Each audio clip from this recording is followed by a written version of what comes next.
মানে একটা পরিপক্ক হলে এটার ওজন হবে প্রায় 12 কেজি। এর বৈশিষ্ট্য আমি বলছি যে এটার কারণ হলো এটা আপনার হাইব্রিড প্রজাতির আখ এবং এটা চাষ করা হয়েছে সম্পূর্ণ ন্যাচারাল পদ্ধতিতে। এই জন্য এটার ফলন এবং স্বাদ এবং এটার আপনার পুষ্টিগুণ অন্য যে কোনো আখের চেয়ে অনেক অনেক গুণে বেশি।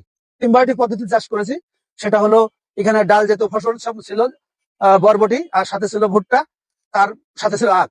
তো বরবটি, ভুট্টা এগুলো শেষ হয়ে গেছে, এখন আখ আছে। আখ কেটে নেওয়ার পরে আবার এখানে মাসকলাই চাষ করা হবে, ডাল জাতীয় ফসল। ডাল জাতীয় ফসলের সুবিধা হলো ডাল জাতীয় ফসল বাতাস থেকে নাইট্রোজেন সংগ্রহ করে সেটাকে অ্যামোনিয়ার মাধ্যমে ইউরিয়া তৈরি করে গাছে সরবরাহ করে, যাতে গাছে আর কোনো আর্টিফিশিয়াল সারের প্রয়োজন হয় না এবং মাটিতে কোনো আগাছা জন্মাতে পারে না, কৃষক লাভবান হয়।